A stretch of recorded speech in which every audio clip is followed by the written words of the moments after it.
전반에 사회적 갈등이 어떤 것도 있고 어떻게 이 문제를 해소할 건가 하는 것을 중점으로 좀 얘기하도록 하겠습니다. 우선 체제 전환국에서 가장 먼저 제기됐던 사회적 갈등은 저는 민족주의의 부활로 인한 갈등이라고 생각합니다. 지난 2월이죠. 크림반도가 러시아에서 병합됐습니다. 그리고 지금 대다수 국민이 러시아에 있는 우크라이나 동부 문제로 러시아와 EU 간의 갈등이 치열하게, 대립이 치열하게 전개되고 있고, 지난 10월에는 우크라이나 동부 상공을 지나던 말레이 항공이 러시아 민병대에 의해서 격추됐죠. 거기에는 이제 총 298명이 타고 있었는데 153명이 네덜란드 이엔이었습니다. 이후 EU와 러시아의 갈등이 더욱 격화되고 있는데, 이것이 바로 체제전환국에서 발생한 민족주의로 인한 갈등이 지금까지 이어지고 있다, 이렇게 생각합니다. 이미 잘 알다시피 체제전환은 1990년대 사회주의 체제가 경제적 비혈충의 한계치를 극복하지 못하고 소련을 중심으로 동유럽 국가들이 개혁 개방을 적극 추진하면서 시작된 것입니다. 근데 개혁 개방을 주도한 세력은 전통적 공산 권력과 대립형은 시민단체, 지식인, 그리고 학생 노동자들이었습니다. 이것은 공산 권력의 상대적 약화를 가져왔고 이 틈을 틈타 민족주의에 부활하게 된 거죠. 이것이 전환국들이 경험했던 가장 최초의 사회적 갈등이라고 볼 수 있습니다. 그 결과 1991년 소련이 해체되고 말았습니다. 유고슬라비아 연방, 체코슬로바키아 등이 해체된 것도 이러한 민족주의 부활이 초래한 갈등의 결과라고 하지 않을 수 없습니다. 1991년 소비에트 연방이 해체된 이후에 체첸과의 전쟁이 지속되고 있습니다. 지금까지 이어지고 있는 체첸의 독립운동도 이러한 민족주의 부활로 인한 체제 전환국에서 나오고 있는 갈등이라고 볼 수 있습니다. 물론 통일을 준 독일에도 이런 민족주의 갈등이 재현된 바 있습니다. 동독 지역의 통일 이후에 네오나치가 출현한 바 있습니다. 그 유명한 브라덴부르크주, 동독에 있는 주죠. 호이어스베르에서는 외국인 숙소가 불타기도 했고, 베트남 동베를린에 7만 명의 베트남인들이 테러를 당한 사건도 발생했습니다. 이후 체제 전환국에서 나타난 사회적 갈등의 본질은 이제 권력을 유지해보려는 공산 권력과 이를 변화시키려는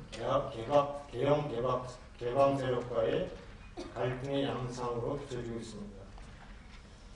자유노조 솔리다르노스크를 중심으로 공산 정권을 무너뜨린 폴란드, 차타 77, 헌장 77을 만들어내고 개혁 개방을 이끌어온 하벨을 중심으로 한 체코는 비교적 순탄하게 체제 전환을 추진하고 있습니다. 특히 폴란드의 민주화 운동에는 가톨릭이 강력한 지지 세력이 되고 있습니다.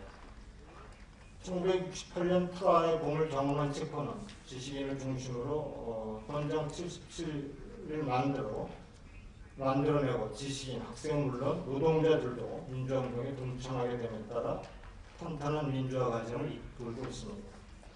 반면 공산 정권 해체 과정에서 폭력을 동반했던 루마니아나 오늘날의 러시아에서의 체제 전환은 가을짓자로 가다서다를 반복하고 있습니다. 러시아의 경우 과거 KGB 출신인 푸틴과 측근이 권위주의 정권을 이어가고 있습니다. 최근 우크라이나 사태로 촉발된 한EU 갈등, 대립은 최근 독일의 언론에서 푸틴에 대한 여러 가지 보도를 하게 되었는데요. 푸틴의 재산이 400억 달러로 세계 최고의 부자인데 푸틴의 연봉이 14만 달러라고 합니다. 1억 4천만 원을 받는 연봉을 받는 사람이 400억 달러의 재산을 갖고 있다는 것이 독일의 시각입니다. 또한 러시아의 80%를 이런 푸틴의 최측근들이 이들은 과거 공산 권력의 뿌리를 둔 세력으로 권위주의 정권을 이끌고 있습니다. 이것이 오늘날의 또 반푸틴 세력은 의문사하거나 해외 망명의 길을 떠나가는 것이 오늘의 러시아의 현실입니다. 이것이 러시아의 상황이며 갈등이라고 볼 수 있습니다. 푸틴의 힘의 배후에는 러시아가 보유하고 있는 막강한 천연가스와 원유가 있습니다. 실제로 독일에는 푸틴이 천연가스의 밸브를 잠그면 독일은 얼어 죽을 것이다라는 보도가 그동안 계속되어 왔던 것도 현실입니다. 실제로 러시아는 천연가스 공급을 무기로 우크라이나는 물론 독일 등 EU 국가를 위협하고 있습니다. 하지만 이것은 향후 대체 에너지가 활성화될 경우 또한 심각한 타격을 받을 수 있는 의미합니다. 현재 러시아 국가 수입의 무려 50% 그리고 GDP의 10%가 원유 수출로 벌어들이는 러시아의 현 형편이라고 볼 수 있습니다. 하지만 최근 미국의 셰일가스가 상용화되기 시작했고 대체 에너지 개발이 급진전을 보이면서 러시아의 영향력도 서서히 한계에 도달하는 거 아닌가라는 우려가 있습니다. 오늘자 포커스인가요? 독일의 시사점 집착지에서는 러시아가 경제 위기에 봉착한 9가지 이유를 오늘 신문을 보도했더군요. 그 중에 하나가 원유 가격의 폭락을 또한 얘기하고 있습니다. 실제로 독일에서는 1리터에 50km를 달릴 수 있는 그러한 자동차 연비를 효율성을 극대화한 그러한 기술이 개발됐다는 소식도 들려오고 있습니다. 현재 이런 에너지 효율성과 대체 에너지가 개발되면 러시아의 영향력도 급감할 것이라고 볼 수 있습니다. 또 아직도 소수 문제로 골머리를 앓고 있는 러시아, 중국의 미래는 전통적 공산 권력의 강약에 따라 소수는 끊임없이 제기될 수밖에 없는 체제 전환구의 사회적 갈등이라고 볼 수 있습니다. 또 하나 체제적 전환구에서 나타나는 사회적 갈등의 전형적인 형태는 체제 전환 이후에 민주화와 사회화 과정에서 발생하는 현상입니다. 민주화는 정치적 권력을 국민에게 환원하는 작업이고 사회화는 재산의 공유자라는 명목하에 공산당이 독점하고 있던 국가의 부를 민간하게 환원하는 작업입니다. 다시 말해서 공산 권력의 뿌리를 송두리째 없애는 작업이라고 볼 수 있습니다. 이로 인해서 엄청난 사회적 갈등이 분출했죠. 한 가지 예는 동독의 경우에 사회를 담당했던 로베더라고 하는 사람이 있습니다. 베트레 카스텐 로베더. 실질적인 사회와 담당 기관 트로이한테 수장했는데 이 수장이 결국은 동독이 조정한 동독 스타지가 조정한 라프 적군파에 의해서 암살된 사건이 있었습니다. 이것이 사회화가 얼마나 공산 권력에게는 치명적인 거고 이것이 얼마나 큰 갈등을 초래하는가를 보여주는 그러한 예라고 볼 수 있습니다. 이와 같은 사회적 갈등은 사실은 권력을 둘러싼 싸움입니다. 따라서 민주적 절차와 인권 등 인류적 보편적 가치들이 지켜지는 차원에서 해결되는 것이 바람직합니다. 하지만 중국, 러시아 등 공산당 권위주의 정권이 이를 수용하기는 사실상 어렵습니다. 이 수용하는 것은 권력의 상실을 의미하는 것이고 이러면서 이 갈등은 상당 기간 오늘날 우크라이나 사태에서 보시 상당히 지속될 것이라고 생각됩니다. 한 가지 국민통합 사례 그럼에도 불구하고 한 가지만 예를 든다면 독일도 아직도 그 갈등이 남아있는 것에 또 하나의 정치권에서 나타나는 현상 중에 하나가 소위 그 좌파당 사회주의를 추구하는 링케라는 정당의 아주 최근의 약진입니다. 지금 현재 2013년 총선에서 전통적인 제3당의 지위를 차지했던 자민당과 심지어 녹색당을 밀어내고 제3당의 지위를 부여받은 것이 사실은 링케 좌파당입니다. 이 좌파당은 그레고 기즈라고 하는 동독 공산당 사통당의 후신 민사당을 지켜내고 사통당의 뿌리를 이어왔던 그레고 기지라는 사람이 지금까지 이끌고 있습니다. 오늘 링케의 원내대표를 지금 하고 있죠.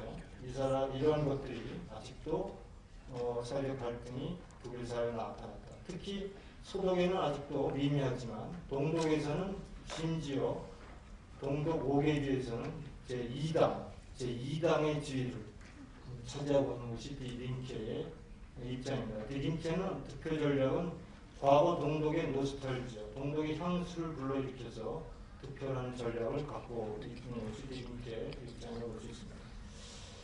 마지막으로 이제 간단하게 국민통합사를 하나 든다면 결국은 크게는 전통적인 권력 싸움입니다. 전통 공상 세력과 신개혁 개방 세력과의 싸움이고, 이 싸움이기 때문에 사실 사회적 갈등은 그렇게 쉽게 해결되라고 볼 수 없습니다. 그럼에도 불구하고 내부적으로 일어나고 있는 시민단체를 중심으로 하고 있는 사회적 갈등의 치유 같은 것들을 소개할 만하죠. 물론 아까 우리 염론재 학생께서 얘기했듯이 아주 큰 독일인 경우는 가능했죠. 통일 이후에 동독의 시민운동을 주도했던 앙겔라 메르켈 총리, 그리고 가우프 목사님, 동독의 시민단체를 주도했던 가우프, 현재 대통령입니다. 독일 통일된 독일의 대통령. 그 외에도 하원을 의장을 지냈던 볼프강 티에리제 같은 사람들, 브란덴부르크 주 동독 5개주의 총리를 지냈던 만프레드 슈톨페 같은 사람들, 동독에서 시민운동을 했던 사람들입니다. 이들을 통일된 독일에서 주요한 정치적 지도자로서의 급상승할 수 있도록 배려했던 소독이라는 것들은 아직도 우리가 귀감을 상당히 교훈을 받을 만한 그러한 사례라고 볼 수 있습니다. 지금 독일에서 아직도 나타나고 있는 아주 중요한 독일 통합 사례들이 있습니다. 그것은 많은 것들이 있지만 대표적인 것들 하나를 좀 소개하자면 동서 이력 나누기 프로그램입니다. 이것은 아까 얘기했던 볼프강 티에리제가 주도하고 있는 시민단체인데요.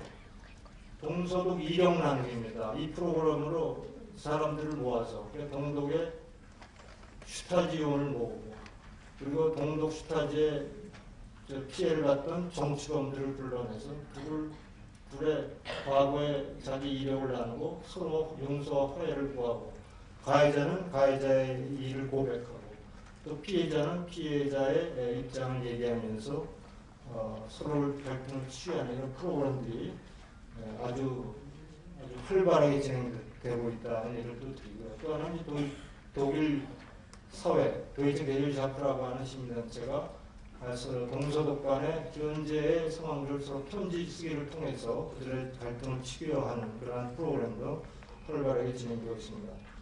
또 하나 이제 우리가 잊어서는 안 되는 게 사단법인 공산포압 정권의 희생자들에게 도움이라고 하는 단체입니다. 또 하나 치유에 가장 우리가 등한시해서 안 되는 것이 과거 공산 정권에서 피해를 받던 사람, 피해자들을 위해서 도움을 주는 이러한 역할도 사회적 갈등을 치유하는 가장 아주 중요한 역할임을 또한 독일의 사례에서 볼 수 있다고 생각합니다. 이상 두 가지 말씀을 드렸습니다.